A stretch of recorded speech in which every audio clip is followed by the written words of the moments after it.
తొందరగా రా. వస్తున్నానయ్యా.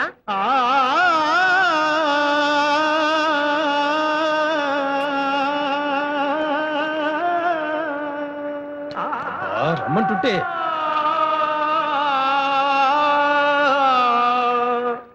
నిన్న సాయంత్రం వాళ్ళిద్దరూ పాడిన పాట ఇంకా నా చెవుల్లో మారుమరుగుతుంది. నీకు వినిపిస్తోందా? లేదు, కనిపిస్తున్నాడు చూడు. వాళ్ళు రాత్రంతా అలాగే పాడుతున్నట్టున్నారయ్యా. నందని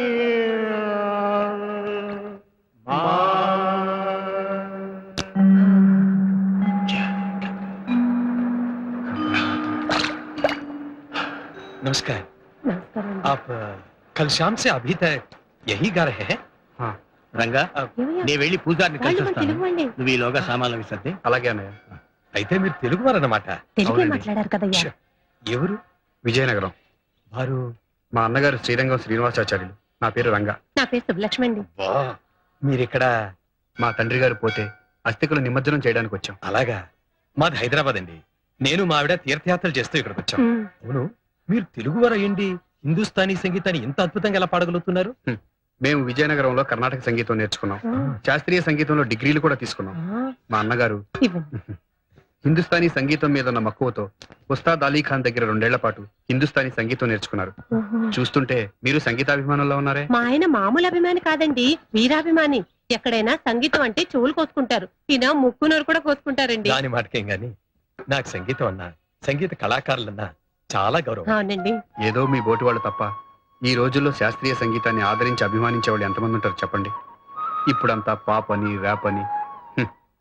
మాకు సరస్వతి కటాక్షం అయితే దొరికింది కానీ లక్ష్మీ కటాక్షమే ఇంకా లభించలేదు. లేదండి, ఎప్పటికైనా సవత్తల్లి సవత్తల్లి. కన్నతల్లి సాట వస్తుందో చెప్పండి. ఏనాటికైనా ఆయన నిత్యం చేసే స్వరాభిషేకమే మళ్ళీ శాస్త్రీయ సంగీతానికి శుక్లపక్షం వస్తుందని మా అన్నయ్య ప్రగాఢ నమ్మకం.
స్వామి విఘ్నేశ్వర అమ్మా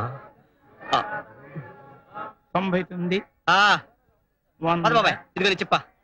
చూడు బాబు, పొద్దున సుప్రభాత నుంచి ఇప్పటిదాకా ఊళ్ళో గుళ్ళన్నీ తిరిగావు. చెప్పలతో ఈ బొట్టంతా నిండిపోయింది. ఆ బొట్లతో నీ మొహంతా మూసుకుపోయింది. ఇంకా ఎన్ని గుళ్ళు తిరగాలని మొక్కుకున్నావు బాబు? అయిపోయింది బాబాయ్, నా లక్ష్యానికి దగ్గరగా వచ్చేసాను. పోదాం పద. श्रीमन्मनोहर सुरागिणि दिव्यमूर्ते गन्धर्व किन्नर सुरार्चित गीत कीर्ते सामादि मंत्र परिवेष्टित शुभ्रदीप्ते श्रीराग सेव्य चरणे तव सुप्रभातम्. ఇన్ని గుళ్ళు తిప్పుతామని తెలిస్తే ట్యాంక్ ఫుల్ చేయించావండిగా. ఇదే ఆఖరి దేవాలయం బాబాయ్. ఆ గుళ్ళో ఉండేది రాజదేవుళ్ళు కాదు, రాగమూర్తులు. శ్రీరంగం సోదరులుండే శ్రీనిలయం. అరే చెప్పావు కదే, ఈ రోజున సినీ సంగీత ప్రపంచాన్ని ఏలుతున్న రారాజులయ్యా వాళ్ళు. వాళ్ళని ప్రాధాన్యపడి ప్లేబ్యాక్ సింగర్ గా ఆశీర్వాదం పొందాలనే ఇవాళ ముహూర్తం పెట్టుకున్నా. అలాగా వదిన, ఈరోజు కొత్త పిక్చర్ రికార్డింగ్ ముహూర్తం. ఆశీర్వదించు. అంత పెద్ద దేవుడే ఆశీర్వదించాడు కదయ్యా. మా ఇంటి దేవుడు శ్రీనివాసుడు భార్య ఈ పద్మావతమ్మ కూడా ఆశీర్వదించాలిగా. శుభమస్తు. బాబు సాయిబాబు గారు తాగండి బాబు. మీరేనా తాగండి. తాగండమ్మా తాగండమ్మా. అంతా మీ పెద్దమ్మే చూసుకుంటుందిరా. రా. మళ్ళీ పేచీలా బొమ్మపాలు తాగమంటే వద్దని మొర ఇస్తున్నారమ్మా. ఏరా మరి పచ్చి వాసన కొడుతున్నాయి పెద్దమ్మ. అవును పెద్దమ్మ వాంతి కూడా వస్తుంది వస్తుంది వస్తుంది అమ్మయ్య పెద్దమ్మ తాగేస్తుందిరా. నేనే తాగుతాను పదండి ఆహా మంచి శకునం. నా భవిష్యత్తుకు తలుపులు తెచ్చుకుంటున్నాయి. ఎంత అదృష్టం. చందు నీ పూజ ఫలించిందయ్యా. నమస్కారం అమ్మా. ఎవరు బాబు? అయ్యగారిని కలవాలని వచ్చాను. ఆ, వారి దగ్గర పాట పాడే అవకాశం కోసం వారిని ప్రాధేయపడదామని. అయ్యో వాళ్ళిద్దరూ ఇప్పుడే రికార్డింగ్ థియేటర్ కి వెళ్లారు. ఇవాళ కొత్త సినిమా ముహూర్తం.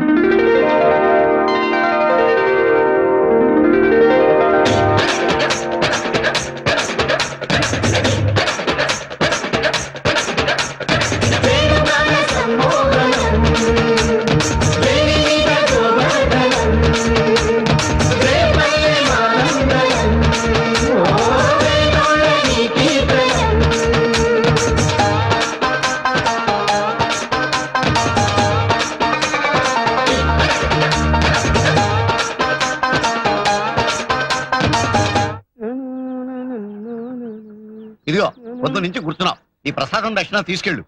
అయ్యో నేను ముష్టివాడి కదా సార్. ఆ. వర్ధమాన గాయకుణ్ణి. వృద్ధి చెందిన తర్వాత వద్దుగాన్న ఆయన వర్ధమా అనమాట. ఎందుకయ్యా మాకు నువ్వు? ఏమిటి ఇక్కడే కూర్చున్నావు? వాళ్ళు కలవలేదా?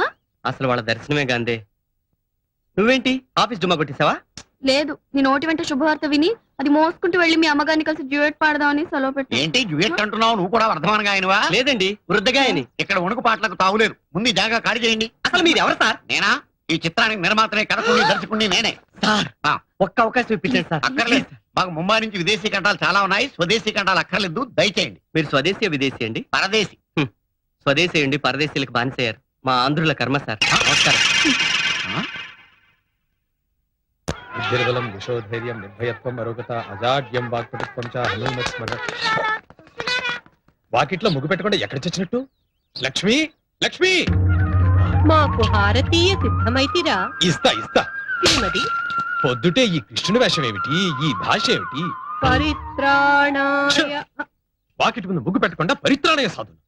జాబ్ తెరిచే టైం తెలుసుగా? క్రోధమేలా ఈ వేణువు అందుకొనుడు, మేము మృగ్గు పెట్టదముగాక. ఏడ్చెలేమ్మా, సాత్ కృష్ణుడి చేత ముగ్గులు బొగ్గులు అయిపోతున్నాడు మా బావ. ఏం లేదు రంగయ్యన్న, ఆ. రేపు కృష్ణాష్టమి కదా. మనం వేసే వీధి నాటకంలో ఆ. కృష్ణుడి పాత్రలో ఇప్పటి నుంచే జీవిద్దాం అనుకుంటే ఆ. ఏది ఆయన సహకరిస్తేనే కదా. ఏమిటే సహకరించేది? అప్పటికప్పుడు వేషం చెల్లెమ్మ, కట్టి ముగ్గు చెప్ప, వస్తా. రంగస్థలం మీదకి వెడితే ఆ పాత్ర రక్తి కట్టొద్దు. ఏడ్చినట్టుంది. ఇంతకీ నేను ఆ నాటకంలో అర్జున వేషం కడుతున్నానా లేదా? వేషం వేయటానికి అర్హత ఉండద్దు. ఆ? ఏ నాకేం తక్కువ? చిన్నప్పుడు నాకు చదువు నేర్పిన తెలుగు మాస్టర్ పుణ్యమా అని యాసలేని భాష మాట్లాడుతున్నా.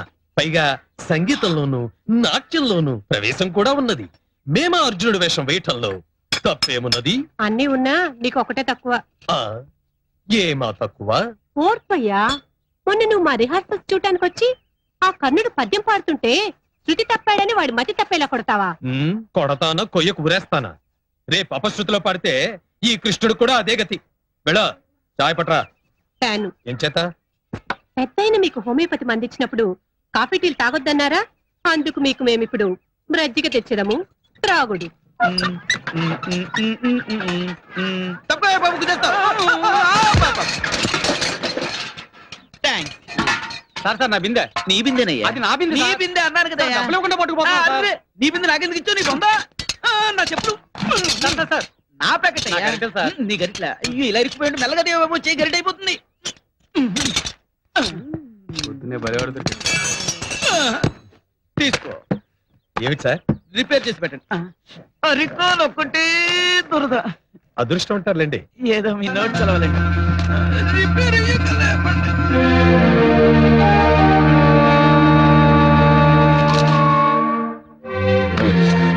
ఇదేమిటి ఇలా వటపట స్థాయిలో ఇలా తేలిపోతున్నా నేను? ఏమిట్రా? చెప్పులు కట్టుకురావడానికి నీకు ఈ పేపర్ ఎందుకు? మరి ఇంకే పేపర్లో కట్టుకురావాలబ్బా? అప్పటికి అబ్బా, చెప్పులు కుట్టుకున్నారు కానీ నన్ను కొట్టుకున్నారా? మళ్ళీ అలా మీరు మీరు వస్తారు ఏంటండి? ఇదేమన్నా మర్యాద? ఎవరనుకుంటున్నావు? అబ్బా, ఎవరు వాళ్ళు? దేవుడు. ఎలా తెలుస్తుందబ్బా? తెలియకపోతే తెలుసుకో. తెలిసే లోపల ప్రాణాలు పోయేలా. పోవడం కాదా? నేనే తీస్తా. తీగల్ని దారిలోకి వస్తారబ్బా. అయ్యో, అబ్బబ్బబ్బ. కృష్ణ ముకుంద ఉందా లేదు, మూసుందా లేదు, రాస్కల్. కృష్ణ. పిచ్చుక మీద నాని బ్రహ్మాస్త్రము శరణు వేడిన వారిని విడిచిపెట్టుట క్షాత్రధర్మమయ్యా. బతికిపోయావు. ఇదిగో ఉమ్. నేను వెళ్ళి పెద్దయ్య గారి కేసరి కొనుక్కొని వస్తాను. జాగ్రత్త కొట్టు. మళ్ళీ మీరు కొడతారా? కొట్టంటే మా కొట్టయ్యా. నా మీద అడ్డు. మా ఆయనకి ఎంత ఆవేశం. అయ్యో ఒంటి నిండా దెబ్బలే. లేదమ్మా, దెబ్బల మధ్యలోనే ఇంత ఒళ్ళుంది. అవును, ఇంతకీ నువ్వేం తప్పు చేశావు? ఆ పేపర్ లో పాత చెప్పులు కట్టుకొచ్చానమ్మా. కట్టుకొచ్చిన పేపర్లేమో కళ్ళకద్దుకున్నారు, పట్టుకొచ్చిళ్ళేమో మధ్య వాయించారు. వాయించరు? ఆ ఫోటోలోని వ్యక్తులు గొప్పవాళ్ళయ్యా. వాళ్ళు పెద్ద సంగీత దర్శకులు కూడా. అలాగా అమ్మా, అది తెలిస్తే చెప్పులు జేబులో పెట్టుకు వచ్చేవాళ్ళి, పేపర్ నెత్తిన పెట్టుకు తెచ్చేవాళ్ళి. అబ్బా బ్రేకులేవయ్యా. అరే ఎడు తిరుగుతున్నావయ్యా? ఎడం చేతి పక్క తిరుగుతాను. మరి ఇలా రౌండ్ కొడితే యాక్సిడెంట్ అవ్వగలదు, జాగ్రత్త. స్టాక్ అయిపోయిందండి. తప్పకుండా క్యాసెట్స్ అయిపోయింది. Sales closed. ఏమండి ఓ 50 రూపాయలు ఎక్కువిస్తాను. ఆ సిడి నాకు ఇస్తాను. భలేవారండి, బ్లాక్ లో అమ్మడానికి ఇంత కష్టపడి కొనుక్కుంది. ఏమండి పోనీ 100, 200. అయ్యో, మీరు కూడా నాలాగా శ్రీరంగం బ్రదర్స్ వీరాభిమానులా ఉన్నారు. వాళ్ళ అభిమానులు కాని వాళ్ళు ఎవరు చెప్పండి. ఇప్పుడు సంగీతం పేరుతో, సాహిత్యం పేరుతో వస్తున్న భూకంపాల్లో చెవులకు ఇంపుగా, మనసుకు హాయిగా ఉండే సంగీతం ఇస్తున్నది వాళ్ళిద్దరే కదండి. కరెక్ట్ గా చెప్పారు. ఈ క్యాసెట్ లోని అన్ని పాటలు ఒక పాటకి ఇంకో పాట పోటీ పడ్డట్టున్నాయి. పోనీ 500 రూపీస్ ఇస్తాను. ఇస్తారా? Don't worry, I'll get it for you. అందులో చిన్నాయన పాడిన కస్తూరి తిలకం అనే పాట ఇట్స్ నెంబర్ 1. Excellent, super. అది వింటుంటే మనందరం అలా కాసేపు రేపల్లికి వెళ్లిపోయి గోపికలం గోపాలరం అయిపోతాం. అబ్బబ్బబ్బా, ఇక్కడ కూడా ఈ గొడుగు ఎందుకు? అది సర్లేరా, పెద్ద పెద్ద డిగ్రీలు ఉన్న అలోపతి డాక్టర్లకి అంతు పట్టాను నా రోగం. ఈ పెద్ద ఆయన వల్ల అవుతుందంటావా? అవుతుంది కనుకనే ఇక్కడికి ఇంతమంది వైద్యానికి వచ్చింది. నువ్వు నస పెట్టకుండా అలా కూర్చో. అమ్మయ్యా, గుణం ఇస్తే మంచిదే, కానీ ఆయన ఫీజు అది పుచ్చుకోకుండా కర్ణాటక సంగీతంలో ఏదో పాడించుకుంటారట. నాకు సరిగములు కూడా రావే. ఎత్తారా? దాని వాళ్ళకి ఆయనే నేర్పించి పాడించుకుంటారు. నువ్వు కంగారు పడకు. టెంపరేచర్ నార్మల్కి వచ్చేసింది అన్నయ్య. మందు 2 డోసులు ఉన్న వేసుకోమంటావా? ఈ పూట కూడా ఒకటి వేసుకోరా. అలాగే. ఏమయ్యా, మీ అన్నయ్యకి ఫీజు చెల్లించి టిఫిన్ తింటావా? టిఫిన్ తినేసి ఫీజు చెల్లిస్తావా? అయినా ఇంట్లో వాళ్ళకు కూడా అవే రూల్స్ అంటే ఎలా? ఏమిటి రూల్స్ గిల్స్ అంటున్నా? మందు ఇచ్చారు కదా, ఫీజు చెల్లించుకోమంటుంది కదొదినా. తొందరగా పాడించి ఫీజు తీసుకోండి, పాపం ఆకలేస్తుందట. ఎంత వర్ణింతునయ్యా రామయ్యా నీ మహిమ, నేనెంత వర్ణింతునయ్యా మరే మారుతాం. రామయ్యా నీ మహిమ, నేనెంత వర్ణింతునయ్యా రామా. ఈ కొత్త ఆలోచన ఏమిటి? కొత్త జబ్బు ఏమిటి? నాకైతే అంత ఉడవాయి. ముందు ఆయన దర్శనం అయితే ఖచ్చితంగా అవుతుంది కదా, ఆ తర్వాత నా కోరిక అంటే చెప్పుకోవచ్చు కదా. నమస్కారం అండి. నమస్కారం అండి. కూర్చోండి. నమస్కారం అండి. శ్యామలమ్మ, అయ్యా పిలుస్తారు.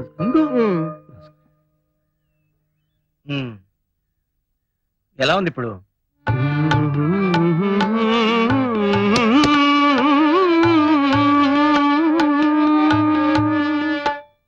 కాఫీ రాగంలో అద్భుతంగా ఉంటుంది సార్ ఈ పాట. ఒకసారి అన్నయ్య కూడా చెప్పి. ఏమిటన్నావు? అదే సార్, నా కళ్ళల్లో ఏదో ప్రాబ్లం ఉన్నట్టుంది. ఇప్పుడు మీ కాళ్ళున్నాయనుకోండి సార్, నాకు చేతుల్లా కనిపిస్తాయి సార్. నీ కాఫీ తాగే అలవాటు ఉందా? ఉంది సార్. వద్దు, ముమ్మాటికి వద్దు. 6-8 అని వచ్చింది, అది వాడి చూడు. కాఫీ రాగం ఓకేనా సార్? వద్దు, ముమ్మాటికి వద్దు. 6-8 వాయించు. ఇప్పుడు ఎలా ఉంది? ఇంతకు ముందే బెటర్ గా ఉండేది సార్. ఊరకంటితో చూస్తే ఒక రకంగా, స్ట్రైట్ గా చూస్తే ఇంకో రకంగా కనిపిస్తుంది సార్. మరి నీకే మందు పనిచేస్తుందబ్బా? మీరు తలుచుకుంటే అనుగ్రహించగలరు. ఒక్క పాట నేర్పితే నా గొంతు వినిపించగలను, మీ అభిమానం పొందగలను సార్. చూడు, ఇవెన్ని వేళ్ళు? కరెక్ట్ గా 3 వేళ్ళు సార్. 3. క్షమించండి సార్, నేను వర్ధమాన గాయకుణ్ణి. మీ దగ్గర ప్రాపకం సంపాదించాలని నేను చేస్తున్న ప్రయత్నాల్లో ఇదొకటి. అదే సార్ నా జబ్బు.